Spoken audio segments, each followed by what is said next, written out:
अस्सलाम वालेकुम स्टूडेंट्स, क्या हाल चाल है। इस लेक्चर में स्प्रिंग 2019 का प्रोसेस कॉस्टिंग का एक सवाल है, ट्यूलिप एंटरप्राइजेस टीई। इसको हम डिस्कस करेंगे, सॉल्व करेंगे और आप लोगों के साथ मैं ये डिस्कस करना स्टार्ट करता हूँ। ये प्रोसेस कॉस्टिंग का सवाल है। आपका प्रोसेस कॉस्टिंग के बेसिक जो हैं वो बने हुए होने चाहिए, बेसिक लेक्चर्स आपने देखे हुए होने चाहिए अगर आपको इस वीडियो से फ़ायदा उठाना है। सवाल कहता है ट्यूलिप एंटरप्राइजेस टीई manufactures a product Alpha that requires two separate processes A and B. Product जो है वो दो अलग प्रोसेसेस में बनता है। ए और बी दो प्रोसेसेस हैं। Following information has been extracted from the cost records of process B for the month of Feb. फरवरी के महीने के प्रोसेस बी की इंफॉर्मेशन हमें दी हुई है। ये याद रहे, हमें जो इंफॉर्मेशन दी है वो प्रोसेस बी की दी है, प्रोसेस ए की नहीं। प्रोसेस बी की इंफॉर्मेशन दी हुई है और फेब के महीने की इंफॉर्मेशन दी हुई है। सवाल कहता है कि क्वांटिटी दी हुई है, प्रोसेस ए की कॉस्ट दी हुई है और प्रोसेस बी की कॉस्ट दी हुई है मटेरियल और कन्वर्जन की। Opening work in process B का 80% complete as to conversion. Conversion cost के लिहाज से 80% कंप्लीट। और ये ओपनिंग WIP है। ओपनिंग WIP का क्या मतलब होता है, यानी कि साल के शुरू में जो प्रोसेस ए बी में चीज़ें पड़ी हुई थी वो क्वांटिटी थी 10,000। प्रोसेस ए कॉस्ट, इस पर प्रोसेस ए में 1,500 रुपये का खर्चा हुआ था, 1.5 मिलियन का खर्चा हुआ था, फिर जाकर ये प्रोसेस बी में आई थी। मटेरियल की कॉस्ट 600,000, कन्वर्जन की cost 400,000। Cost for the month, इस महीने जो कॉस्ट इनकर हुई हैं, received from process A. Process ए से 90,000 लीटर्स रिसीव है और उसकी 14 मिलियन की कॉस्ट है। एडिड ड्यूरिंग प्रोसेस बी के दरमियान 12,000 लीटर्स और ऐड हुए और उसकी मटेरियल की 7,000 और कन्वर्जन कॉस्ट की 5,000 और 600 की वैल्यू है। Closing work in process B 70% complete as to conversion cost. Conversion cost के लिहाज से 70% कंप्लीट। ऐसी 9,000 और 500 चीज़ें हैं जो क्लोजिंग WIP में हैं, यानी कि इस साल के एंड में नामुकम्मल है। Additional information number 1, materials are added at start of the process. Materials process के स्टार्ट में ऐड किया जाता है। जैसे ही कोई चीज़ बनाना शुरू करते हैं उसमें मटेरियल ऐड करते थे। Normal loss is estimated at 5% of the input. Normal loss input का 5% होगा। Loss is determined at completion of the process. अब ये एक क्रिटिकल बात है कि लॉस डिटरमाइन कब होता है, जब कोई चीज़ कंप्लीट कर ली जाती है। ठीक है, फिर लिखता है कि loss of each litre results in a solid waste of 0.75 kg। एक लीटर के लॉस में 0.75 kg होता है कोई waste material. During the month of Feb solid waste produce was 6,000 kg। और फरवरी यानी कि जो महीना जिसका हमसे जिक्र किया जा रहा है उसमें ऐसे 6,000 किलो का वेस्टेज प्रोड्यूस हुआ था। Solid waste is sold for ₹170 per kg after incurring further cost of ₹20 per kg। TE uses weighted average method for valuation of inventory। देखें, आपके पास कभी फीफो का सवाल आता है, कभी वेटेड एवरेज का सवाल आता है। या आपने ज़रूर देखना है कि आपका जो सवाल है वो वेटेड एवरेज का है या वो सवाल जो है वो फीफो का है। यहाँ पर आपका जो ये जो सवाल है ये है आपका वेटेड एवरेज मेथड का सवाल। Weighted average method for valuation का जो सवाल है इसमें आप जो है वो EPU दूसरे डिफरेंट तरीके से कैलकुलेट करते हो और फीफो मेथड में डिफरेंट तरीके से कैलकुलेट करते हो। रिक्वायर्ड क्या है, रिक्वायरमेंट में लिखते हैं prepare accounting entries to record the transactions of process B. Narrations to accounting entries are not required, 12 marks. अब सबसे पहला काम तो आपने ये करना है कि इस सवाल को 2 से 3 बार अच्छे से रीड करना है और अपने रजिस्टर में जो वेटेड एवरेज मेथड से EPU कैलकुलेट करने का तरीका है उसको अच्छे से रिवाइज करना है और फिर आगे बढ़ना है। ठीक है, आप इस वीडियो को यहाँ पर पॉज कर और ये सारी चीज़ें अच्छे से गो थ्रू कर लें कि हम वेटेड एवरेज मेथड में क्या करते थे EPU वगैरह की वर्किंग में। और आप ये भी गो थ्रू कर लें कि वेटेड एवरेज के हिसाब से जो आपने अपने रजिस्टर्स में पिछली बेसिक एग्जांपल्स लिखी होंगी उसको भी कॉपी एक बार कर लें, देख लें। अच्छा, अब यहाँ पर अगर हम क्वांटिटी शेड्यूल बनाएं तो हम डेबिट साइड पर देखते हैं क्या है। देखो, डेबिट साइड पर एक तो ओपनिंग WIP के यूनिट्स हैं 10,000 लीटर्स। ठीक है। उसके बाद आपके पास जो है वो प्रोसेस ए से जो चीज़ें आई हैं वो 90,000 लीटर्स हैं, ठीक है। और उसके बाद आपके पास जो चीज़ें प्रोसेस बी में ऐड हुई हैं, जो चीज़ें प्रोसेस बी में ऐड हुई हैं वो हैं 12,000। ये मैं डेबिट साइड की बात कर रहा हूँ।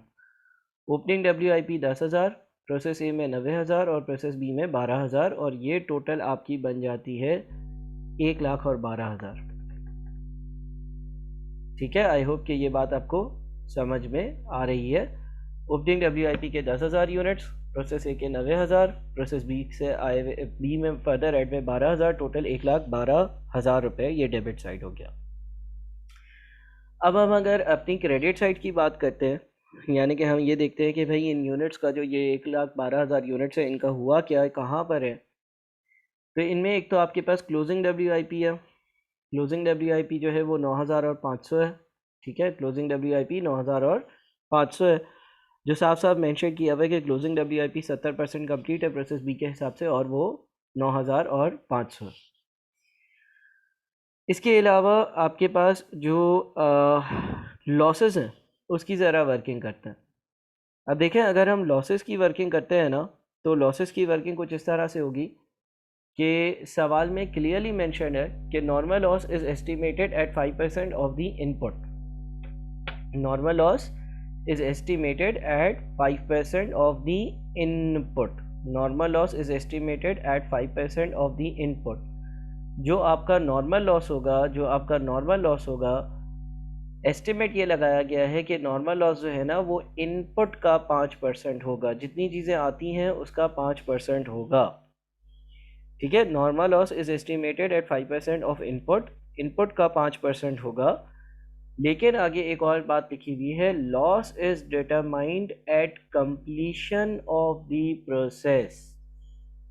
Loss is determined at completion of the process. जब प्रोसेस कंप्लीट होता है तो लॉस डिटरमाइन होता है, लॉस देखा जाता है कि कितना है। तो देखें, इस प्रोसेस में ओपनिंग WIP 10,000 है। ये 10,000 यूनिट्स 80% कम्प्लीट थे पिछली बार के एंड तक। तो इसका मतलब ये 100% कम्प्लीट नहीं हुए थे।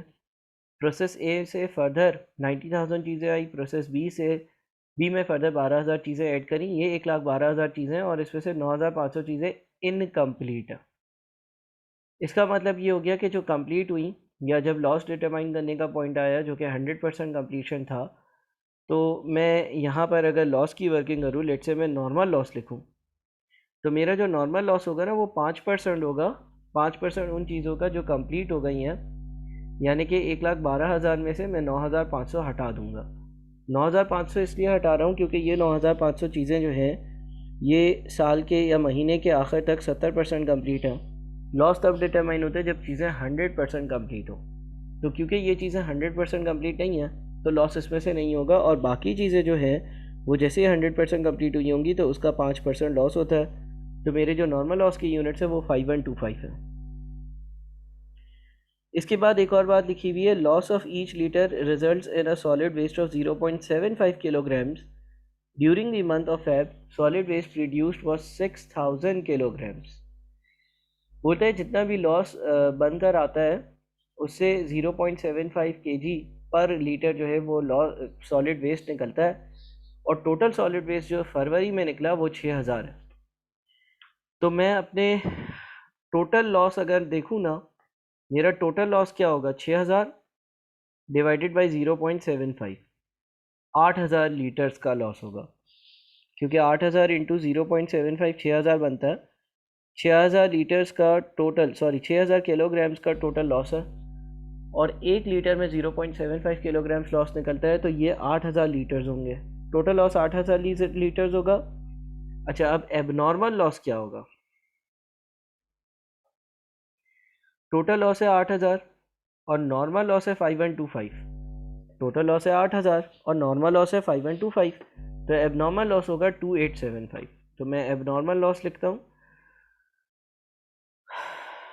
2875 हमारा एबनॉर्मल लॉस आ गया, ठीक है।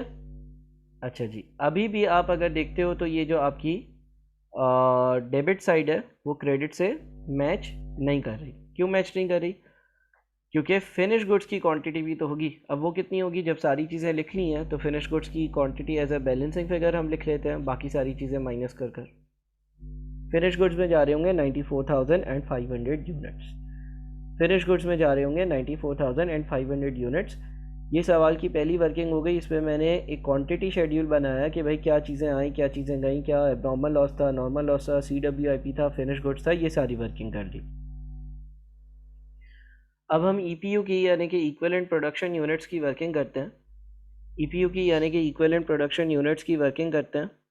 और आपको मेरे ख्याल में ये याद होगा कि हम लोग वेटेड एवरेज मेथड यूज़ कर रहे हैं। वेटेड एवरेज मेथड में EPU की वर्किंग जो थी वो काफ़ी सिंपल थी। हम ये कहते थे कि भाई फिनिश गुड्स में कितने यूनिट्स गए? 94,500। अच्छा, मटेरियल के लिहाज से मैं कर रहा हूँ पहले, ठीक है। और मटेरियल कब एंटर होता है ये देखना। सवाल में लिखा हुआ है material are added at start of a process. Material are added at start of a process. तो फिनिश गुड्स में जो 94,500 यूनिट्स आ रहे हैं, जाहिर है वो मटेरियल के लिहाज से 100% कंप्लीट होंगे, ठीक है। तो हम ये 94,500 यूनिट्स जो हैं ये कंसिडर करेंगे। फिर हम क्लोजिंग WIP पे आते हैं। क्लोजिंग WIP के 9,500 यूनिट्स हैं। और क्लोजिंग WIP के जो 9,500 यूनिट्स हैं, ऑब्वियसली इन पर भी मटेरियल 100% लगा होगा, डेफिनेट सी बात है लगा होगा, क्योंकि मटेरियल प्रोसेस के बिल्कुल स्टार्ट में कंज्यूम हो जाता है। इसके बाद नॉर्मल लॉस को हम अकाउंट फॉर नहीं करते, उसकी कॉस्ट खुद ही दूसरे यूनिट्स में स्प्रेड हो जाती है।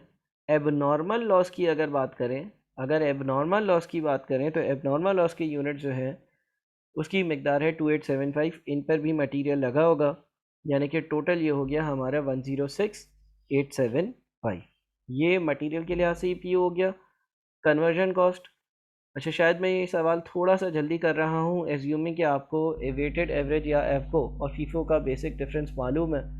फीफो में थोड़ी लंबी चौड़ी वर्किंग हो जाती है, एफको में बड़ा आसान होता है। हम ये देखते हैं कि जो हमने खर्चे किए हैं इस साल या पिछले साल वो किन यूनिट्स पे लगे होंगे इन टोटलिटी, इस साल और पिछले साल दोनों। तो फिनिश गुड्स के 94,500 यूनिट्स हो गए। क्लोजिंग WIP के 9,500 यूनिट्स है। 9,500 यूनिट्स क्लोजिंग WIP के जो है वो कन्वर्जन कॉस्ट के लिहाज से 70% कंप्लीट है। तो इनका सिर्फ और सिर्फ 70% देंगे, यानी कि 6,650। और एबनॉर्मल लॉस की जो यूनिट्स हैं वो 2,875 है, वो पूरे ले लेंगे। इस हिसाब से ये 104025 बनता है। ये EPU है मेरा कन्वर्जन कॉस्ट के यूनिट्स का, ठीक है ना। अच्छा, EPU कैलकुलेट हमें कॉस्ट पर यूनिट और कॉस्ट कैलकुलेट करने के लिए ज़रूरी होता है, तो इसलिए हमने दोनों का EPU भी कैलकुलेट कर लिया। तो आई होप कि इसमें कोई मसला नहीं होगा। हमने मटेरियल का EPU निकाला और हमने कन्वर्जन कॉस्ट का EPU, दोनों का EPU हमने निकाल लिया। अब हम आते हैं कॉस्ट पर यूनिट की वर्किंग पर। अब हम आते हैं कॉस्ट पर यूनिट की वर्किंग पर, ठीक है। अच्छा, आपके सवाल में 3 तरह की कॉस्ट है। नंबर 1 वो कॉस्ट है जो प्रोसेस A में लगी थी। नंबर 2 आपके पास मटेरियल की कॉस्ट है। नंबर 3 आपके पास कन्वर्जन कॉस्ट है। अब सबसे पहले हम यहाँ पर कॉस्ट लिख लेते हैं, ठीक है ना। देखिए कन्वर्जन कॉस्ट कितनी है।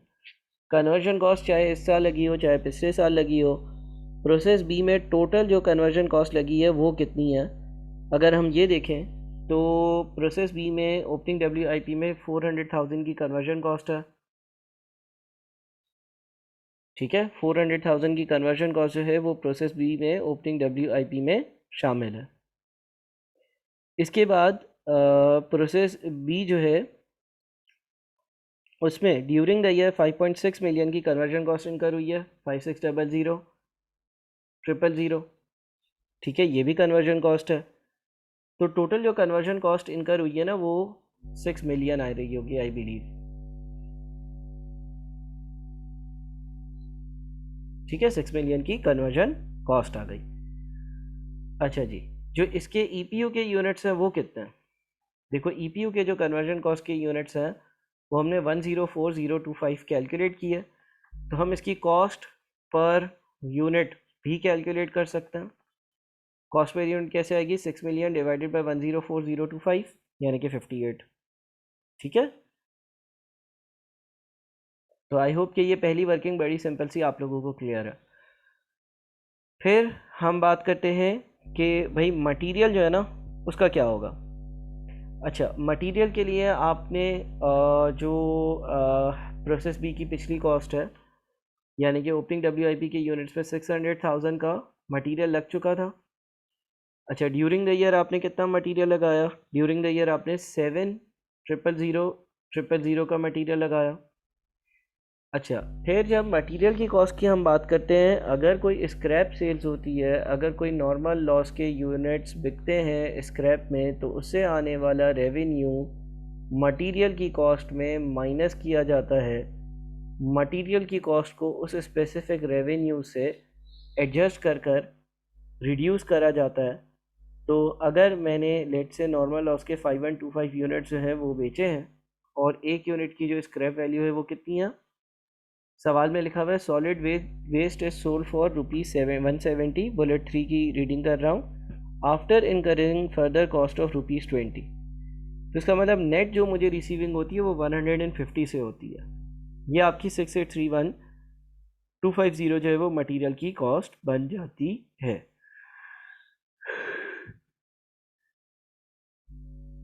अच्छा जी, मटेरियल का ईपीयू 106,875, तो ये आपकी कॉस्ट पर यूनिट आ गई 64 या 63.92। प्रोसेस ए, जो ओपनिंग डब्ल्यू के यूनिट्स हैं उनमें 15,00,000 का ख़र्चा प्रोसेस ए में हो चुका था, और इसके अलावा 14 मिलियन के यूनिट्स प्रोसेस ए से इस बार प्रोसेस बी में आए। तो 15.5 मिलियन हुआ टोटल। ईपीयू इसका भी सेम होगा क्योंकि ये सारे यूनिट्स पर ही लगा होगा, और डिवाइड करते हैं यूनिट से तो ये 145.03 आता है। ठीक है ना? तो अच्छा, एक चीज़ और, हाँ एक चीज़ हम करना भूल गए, मैं उसको सही कर दूं, और वो ये है कि ये 5125 जो है ना ये लीटर्स हैं। हमें एक और काम करना था यहाँ पे, सॉरी, इसको 0.75 से भी मल्टीप्लाई करना था। क्यों? क्योंकि 1 लीटर में वेस्टेज 0.75 किलो है। ठीक है, और वो 150 के हिसाब से नेट बिकता है। तो अब मेरे ख्याल में हमारी सारी वैल्यूज़ जो है वो सही आ रही हैं। अच्छा जी, इस शीट को भी मैं सेव कर देता हूँ आप लोग, ताकि मुझसे बाद में मांग सको।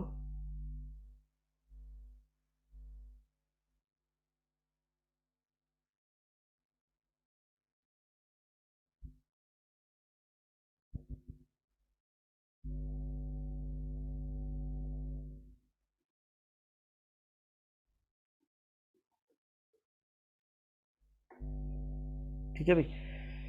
अच्छा जी, आगे बढ़ते हैं। तो ये हमने अपने पास जो है वो कॉस्ट पर लीटर भी कैलकुलेट कर ली। अब हमसे उसने अकाउंटिंग एंट्रीज पूछी थी, लेकिन हम अपना प्रोसेस का जो अकाउंट है ना वो भी बना लेते हैं, कोई मसले की बात नहीं है। प्रोसेस का अकाउंट भी बना लेते हैं ताकि चीज़ें और क्लियर हो जाएं। अच्छा जी, ये प्रोसेस का अकाउंट मैंने बना लिया। अच्छा देखिए, प्रोसेस के अकाउंट का जो क्वांटिटी वाला पार्ट होता है ना वो तो मैं पहले बना ही चुका हूँ, तो ये मैं नहीं बना रहा। ये जो यहाँ पर क्वांटिटीज़ भी साथ में लिखी हुई आती है ना वो तो मैं बना चुका हूँ। मैं सिर्फ ये वाली चीज़ें लिखता हूँ। ओपनिंग WIP वैल्यूज़ में बनाता हूँ। ओपनिंग WIP था 1500,000 1500,000, उसके बाद 600,000, उसके बाद फिर 400,000। अच्छा, ओपनिंग WIP के बाद जो चीज़ें प्रोसेस से आई हैं, ठीक है, 90,000 यूनिट्स आए, 14,000,000,000। उसके बाद फिर मटेरियल, इस बार मटेरियल कितना आया? 7,000,000,000। उसके बाद फिर कन्वर्जन कॉस्ट 56,000,000। ठीक है, मैं सिर्फ और सिर्फ जो अमाउंट वाले रीजन है ना वो बना रहा हूँ। ठीक है ना? अच्छा, इधर क्या होगा? एक तो नॉर्मल लॉस के यूनिट्स नहीं लिखता, लेकिन इससे आने वाले रेवेन्यू कितना होगा? 5125 इंटू 0.75, क्योंकि हर लीटर में 0.75 kg वेस्टेज है। इंटू 150। फिर मैं एबनॉर्मल लॉस की बात करता हूँ। एबनॉर्मल लॉस के यूनिट जो हैं उसकी वही वैल्यू होती है जो फिनिश गुड्स के यूनिट्स की वैल्यू होती है। और एबनॉर्मल लॉस इस सवाल में आइडेंटिफाई कब हो रहा था? एबनॉर्मल लॉस के यूनिट्स आइडेंटिफाई हो रहे थे जब प्रोसेस पूरा का पूरा मुकम्मल तौर पर कंप्लीट हो गया था। तो ये जो 28750 यूनिट्स है इसकी जो अमाउंट होगी वो इन तीनों का एडिशन जो है उससे मल्टीप्लाई कर कर बनेगी। अच्छा, फिनिश गुड्स के यूनिट्स, अगेन फिनिश गुड्स के यूनिट्स जो है वो 94,500 है। इसकी जो अमाउंट है वो भी प्रोसेस से मटेरियल और कन्वर्जन कॉस्ट के एडिशन की वैल्यू से मल्टीप्लाई होकर बनेगी। ठीक है, और उसके बाद फिर क्लोजिंग WIP है। अच्छा, क्लोजिंग WIP जो है उसके बारे में क्या लिखा हुआ था कि कन्वर्जन कॉस्ट के लिहाज से 70% कम्प्लीट है। तो क्लोजिंग WIP अगर कन्वर्जन कॉस्ट के लिहाज से 70% कम्प्लीट है तो 9500 इंटू ये दो चीज़ें तो होंगी, plus 9500 into 70% into conversion cost. Conversion cost का सिर्फ और सिर्फ 70% लेना। ठीक है, आप आराम से पॉज कर कर फॉर्मूले देख देख कर चला करें। मैंने जो 9500 यूनिट्स था उसके लिए प्रोसेस है और मटेरियल को तो पूरा पूरा लिया, लेकिन जब मैं कन्वर्जन कॉस्ट से मल्टीप्लाई कर रहा था तो मैंने 70% भी बीच में ले लिया। देख लेते हैं, बिस्मिल्लाह। ये बैलेंस ओ नहीं हो रहा, एक मिनट, फिर मुझे जो है वो थोड़ा सा इन फॉर्मूलों को चेक करना पड़ेगा। अच्छा, बहरहाल अमाउंट्स सही लग रही हैं, शायद कहीं मैंने ज़ीरो वगैरह की मिस्टेक करी हो, मैं इसको ज़रा चेक कर लूँ। अच्छा जी, नॉर्मल लॉस जो है वो सही लग रहा है। एबनॉर्मल लॉस जो है उसमें भी तीनों चीज़ें होनी चाहिए, 1889। अच्छा, एंट्रीज़ बनाते हुए चलें, एक काम कर लेते हैं कि इसको चेक कर लेते हैं, कुछ छोटी सी हम शायद हो सकता है मे बी गलती कर रहे हों फॉर्मूले में। शायद 2875 इंटू 10 अलग अलग मल्टीप्लाई करके देखते हैं। 2875 into this amount plus 2875 into ये वाली अमाउंट, 771792। अच्छा, पहले क्या आ रहा था? तो प्रोबेबली हाँ, ये हम फॉर्मूला सम नहीं लगा रहे बीच में।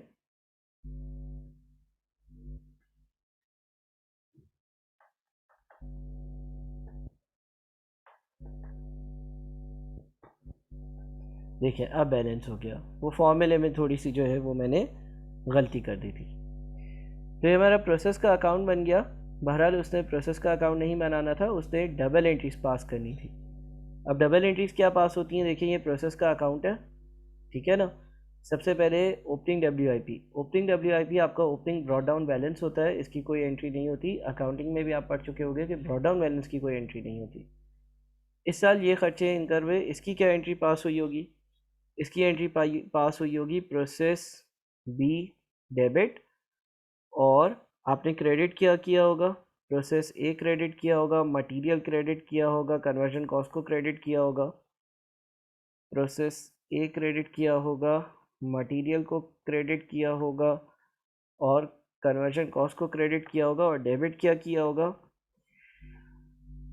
आपने इसके सम को डेबिट किया होगा। ठीक है, ये आपकी पहली एंट्री होगी जिसमें आपने रिकॉर्डिंग कर ली कि प्रोसेस बी में ये सारा मटेरियल आया। इसके बाद जो आपने यूनिट्स स्क्रैप में बेचे, जो आपने यूनिट्स स्क्रैप में बेचे उसे आपको जो है वो पैसा रिसीव हुआ होगा। अच्छा, पैसा रिसीव भी हुआ होगा और पैसा आपने पे भी किया होगा, ठीक है ना। 20 रुपये आपने पे किए हैं और 170 रुपये आपको रिसीव हैं, यानी कि बैंक को डेबिट करते हैं। बैंक को डेबिट कितने से करेंगे? 5125 इंटू 0.75 इंटू 170, और बैंक से पेमेंट भी की होगी, ठीक है ना। ये डेबिट है। इसी तरह का एक क्रेडिट होगा, 5125 इंटू 0.75 इंटू 20, ठीक है। यानी कि ये आपके पास जो है वो पैसे आए होंगे, ये पैसे गए होंगे, और बाकी जो है वो प्रोसेस ए जो है उसमें आपने, सॉरी प्रोसेस बी का अकाउंट है ना, प्रोसेस बी का जो अकाउंट है उसमें जो नेट इसका फिगर आ रहा है उसको आपने क्रेडिट किया हुआ है। ये रिसीविंग माइनस ये पेमेंट 576563, देखें यही अमाउंट आ रहा है, सेम अमाउंट आ रहा है। ये दूसरी एंट्री हो गई, ठीक है। तीसरी एंट्री क्या होगी? देखें ये एबनॉर्मल लॉस के यूनिट जो है वो यहाँ से निकले हैं और एबनॉर्मल लॉस के अकाउंट में जाएंगे। एबनॉर्मल लॉस के यूनिट्स यहाँ से निकलकर एबनॉर्मल लॉस के अकाउंट में जाएंगे, तो एक और एंट्री पास होगी, एबनॉर्मल लॉस का अकाउंट डेबिट हो जाएगा और प्रोसेस बी का अकाउंट जो है वो क्रेडिट हो जाएगा।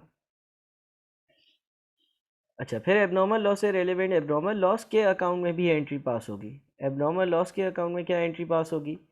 एबनॉर्मल लॉस जो है वो, उसका मतलब ये है कि लॉस जो है वो आपकी एक्सपेक्टेशन से ज़्यादा था।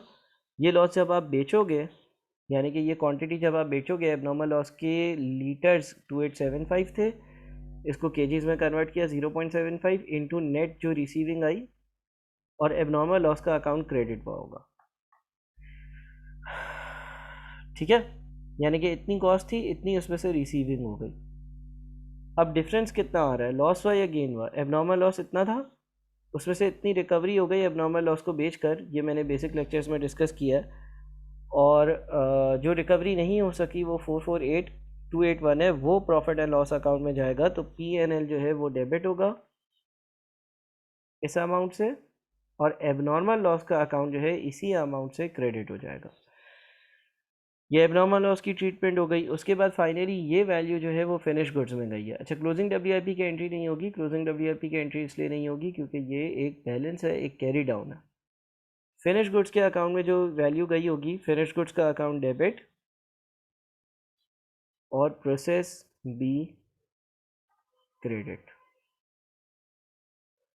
तो ये वो सारी एंट्रीज थी जो हमें पास करनी थी। अच्छे से सवाल को देखिएगा, और जिसने बेसिक प्रोसेस अकाउंटिंग के लेक्चर्स किए हुए हैं उसको मसला इंशाल्लाह नहीं होगा। बहरहाल 2-3 बार लेक्चर ज़रूर देखिएगा और फिर आप मुझसे क्वेरीज पूछ लीजिएगा। बहुत शुक्रिया।